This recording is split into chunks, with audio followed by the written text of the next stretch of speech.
Hello friends, welcome to Erode அம்மாச்சி சமையல். இது நம்ம வீட்டு சமையல். இன்னைக்கு நம்ம பார்க்க போறது ஒரு சூப்பரான நல்ல டேஸ்டான ஆம்பூர் மட்டன் பிரியாணி. நல்ல டேஸ்டா குக்கர்லயே நம்ம என்ன பண்ணலாம், 1.5 கிலோ அரிசியும் 1.5 கிலோ அளவுக்கு மட்டனும் போட்டு நல்ல டேஸ்டா நல்ல தம் போட்டு சூப்பரா பண்ணிடலாம். அதை எப்படி செய்யலாம்னு பார்ப்போம் வாங்க. நம்மளோட சேனலில் சப்ஸ்கிரைப் பண்ணாதவங்க சப்ஸ்கிரைப் பண்ணிக்கோங்க. சமையல் குறிப்புக்கள்லாம் உடனே உங்களுக்கு வேணும்னு நினச்சிங்கன்னா பக்கத்தில் இருக்க பெல் பட்டனை அழுத்தி வச்சுக்கோங்க. அப்படியே ஃபேஸ்புக், இன்ஸ்டாகிராம், ஷேர் சேட்டை ஃபாலோ பண்ண மறந்துடாதீங்க. 200 ml அளவுக்கு கடலை எண்ணெய் ஊற்றிக்கலாம். ஒரு 2 ஸ்பூன் அளவுக்கு நெய் போட்டுக்கலாம். இப்போ பார்த்தீங்கன்னா இதில் வந்து ஒரு 25 கிராம்பு எடுத்து வச்சுருக்கேன், அதை போட்டுக்கலாம். அதுக்கப்புறம் 25 ஏலக்காய் எடுத்து வச்சுருக்கேன், ஏலக்காய் போட்டுக்கலாம். இதில் வந்து ஒரு 10 பட்டை எடுத்து வச்சுருக்கேன், 10 பட்டை போட்டுக்கலாம். இப்போ பார்த்தீங்கன்னா இதில் வந்து ஒரு 400 கிராம் அளவுக்கு பெரிய வெங்காயத்தை நல்லா கட் பண்ணி நீல வாக்கில் கட் பண்ணி வச்சுருக்கேன், அதையும் போட்டுக்கலாம். பாருங்கள், இந்த பிரியாணிக்கு தகுந்த அளவுக்கு உப்பை இதிலேயே போட்டுடலாம். இப்போ வெங்காயம் சீக்கிரமாக வதங்கிடும்.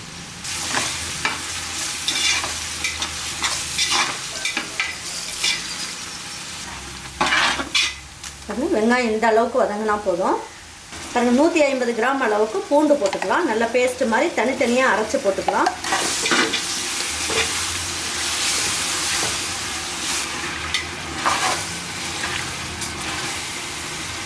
பாருங்கள், 150 கிராம் அளவுக்கு இஞ்சியை வந்து நான் என்ன பண்ணியிருக்கேன், தனியாகவே அரைச்சிட்டேன், அதையும் எடுத்து போட்டு நல்லா வதக்கிக்கலாம்.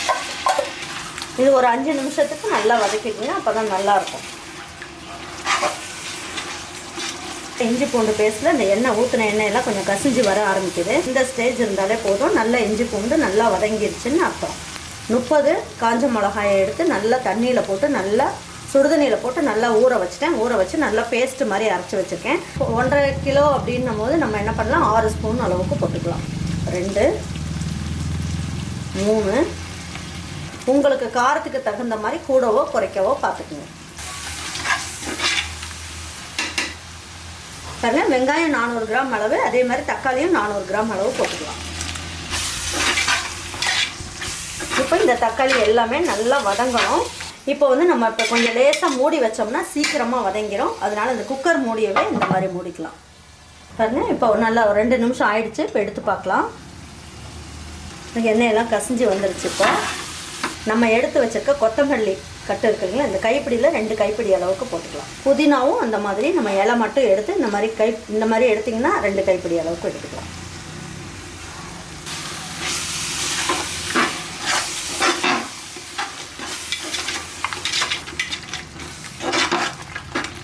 இப்போ வதக்கியாச்சு. இப்போ நம்ம என்ன பண்ணலாம் அப்படின்னு பார்த்தீங்கன்னா, 1.5 கிலோ அளவுக்கு மட்டன் வாங்கிட்டு வந்து வச்சுருக்கேன்.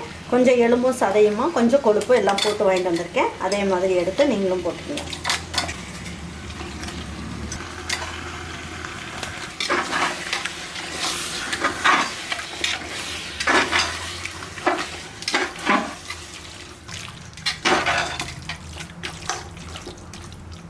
ஒரு 300 ml அளவுக்கு தயிர் எடுத்து வச்சுருக்கேன், இதையும் இதில் ஊற்றிடலாம்.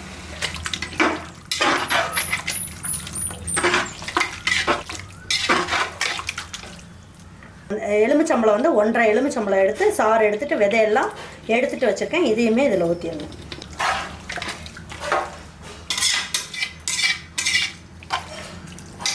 பாருங்கள், ஆம்பூர் பிரியாணிக்கு கரம் மசால் பொடியெலாம் எதுவுமே போட மாட்டாங்க.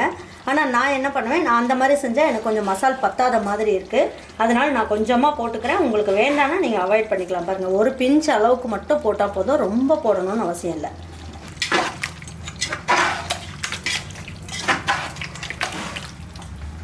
பாருங்கள், இந்த கப்பில் வந்து நான் என்ன பண்ணியிருக்கேன், 1 கப் அளவுக்கு 1.5 கிலோ அரிசி வந்தது. பாருங்கள், இது மெஷர்மெண்ட் பார்த்தீங்கன்னா உங்களுக்கு தெரியும், 1.5 கப் அளவுக்கு வந்தது. நான் அரிசியை வந்து தனியாக வேக வச்சு வடிச்சிட்டு போடுறதுனால 1க்கு 1 ஊற்றுறேன். நீங்கள் அரிசியை வந்து தனியாக வேக வைக்க மாட்டேன், நான் டைரெக்டாக போடுறேன்னா 1க்கு 1.5 போட்டுக்குங்க. தண்ணி இருக்குது இல்லைங்களா, இதை கொஞ்சம் வாயில் ஊற்றி பாருங்கள். உப்பு வந்து காரமும் உப்பும் கொஞ்சம் தூக்கலாக இருக்கணும், இருந்தால் பிரியாணி அட்டகாசமாக இருக்கும். இப்போ நம்ம என்ன பண்ணலாம், குக்கர் மூடி வச்சிடலாம். இப்போ மட்டன் அப்படிங்கிறதுனால வேகிறதுக்கு லேட் ஆகும். 2 விசில் வந்ததுக்கப்புறம் ஸ்டவ் ஆஃப் பண்ணிடலாம்.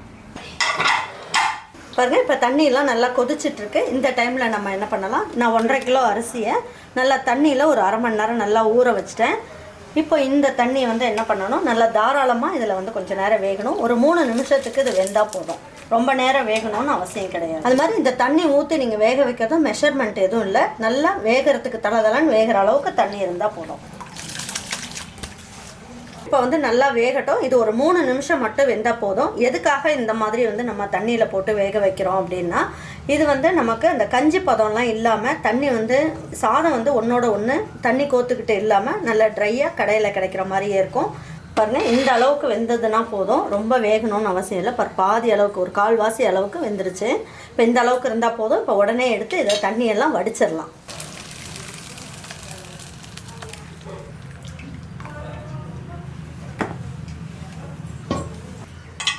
பாருங்க, இதெல்லாம் ஸ்டீம்லாம் போயிடுச்சு.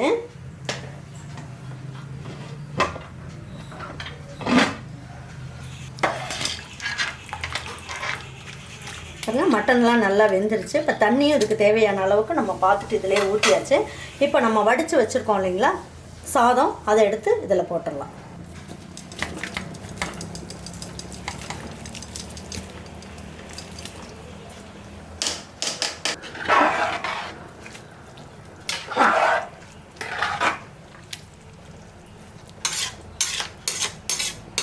பாருங்கள், ஒரு தட்டை வச்சு மூடி வச்சிடலாம். இது ஒரு 5 நிமிஷத்துக்கு ஹை ஃப்ளேம்லேயே இருக்கட்டும். இன்னுமே இதுக்கப்புறம் நம்ம வந்து குக்கர் மூடணும்னு அவசியம் கிடையாது. இது தம் பிரியாணி அப்படிங்கிறதுனால நம்ம என்ன பண்ணோம், மட்டன் வேக வைக்கிறதுக்காக மட்டும்தான் நம்ம வந்து குக்கரில் விசில் வச்சோம். இப்போ இதுக்கு மேலே நம்ம வந்து குக்கர் விசில் போடணும்னு அவசியம் இல்லை. இப்போ இந்த தண்ணியுமே மேலே எடுத்து வச்சிடலாம். நம்ம அதை வந்து தண்ணி வடித்த தண்ணி தான், இதை மேலே வச்சுருவோம். ஒரு 5 நிமிஷம் ஹை ஃப்ளேமில் இருக்கட்டும். கரெக்டான பக்குவத்தில் கரெக்டாக இருக்குது. சும்மா லேசாக ஒரே ஒரு வாட்டி மட்டும் இப்படி கிளறி விட்டுக்குங்க, ஏன்னா அடி எதுவும் பிடிச்சிடக்கூடாது. அதுக்காக இப்போ என்ன பண்ணலாம், ஸ்லோ ஃப்ளேமில் வைங்க. வச்சுட்டு கொத்தமல்லி இலையும் புதினா இலையும் துருவி விட்டுடலாம். கொஞ்சமாக நெய் மட்டும் கொஞ்சமாக போட்டுட்டு தட்டை வச்சு மூடிடலாம். பாருங்கள், தம் போடுறதுக்கு நம்ம என்ன பண்ணணும் அப்படின்னு நினச்சிங்கன்னா, ஹை ஃப்ளேமில் இதை வந்து ஒரு 2 நிமிஷம் இந்த கல்லை வந்து சூடு பண்ணுங்கள். சூடு பண்ணிவிட்டு இந்த பிரியாணி பாத்திரத்தை இது மேலே வச்சுருங்க. இந்த சூடான தண்ணி எடுத்து மேலே வச்சிடலாம். இது ஒரு 10 நிமிஷம் ஸ்லோ ஃப்ளேம்லேயே வச்சிடலாம். நல்லா புழுங்கி நல்ல தனித்தனியாக உதிரியான பிரியாணி நமக்கு ஜம்முன்னு கிடச்சிடும். 10 நிமிஷம் வந்து ஸ்லோ ஃப்ளேமில் வச்சுட்டு அதுக்கப்புறம் ஸ்டவ்வை ஆஃப் பண்ணிடணும். அதுக்கப்புறம் 10 நிமிஷம் கழித்து தான் நீங்கள் பிரியாணியை ஓப்பன் பண்ணி பார்க்கணும். ஓப்பன் பண்ணி பார்க்கலாம். நல்லா ஜம்முன்னு சூப்பராக ரொம்ப நல்லா அருமையாக வந்திருக்கு. நல்லா உதிரியாக பிரியாணி நல்லா ஜம்முன்னு சூப்பராக வந்துருச்சு. பாருங்கள் பாருங்கள், அடியும் பிடிக்கல. பாருங்கள், அடியில் நான் உங்களுக்கு காட்டுறேன். பாருங்கள், சுத்தமாக அடியுமே பிடிக்கல. வாசமும் சூப்பராக இருக்குது. நல்ல ஒரு முஸ்லீம் கடையில் போயிட்டு நல்ல ஒரு ஜம்முன்னு ஒரு ஆம்பூர் பிரியாணி வாங்கி சாப்பிட்டோம்னா எப்படி இருக்குமோ அதே மாதிரி நல்ல அட்டகாசமான ஒரு பிரியாணி நல்லா சூப்பராக வந்துருச்சு. இப்போ இதை எடுத்து வச்சு பரிமாறிக்கலாம். இதே மாதிரி ஒரு ஆம்பூர் பிரியாணி உங்கள் வீட்டில் இருக்கவங்க எல்லாருக்குமே செஞ்சு கொடுத்துட்டு அவங்களுக்குலாம் பிடிச்சிருந்ததுன்னா லைக் பண்ணுங்கள், ஷேர் பண்ணுங்கள், சப்ஸ்கிரைப் பண்ணுங்கள், மறந்துடாமல் கமெண்ட்ஸ் பண்ணுங்கள். தேங்க்யூ ஃபார் வாட்சிங் ஈரோடு அம்மாச்சி சமையல். தேங்க்யூ.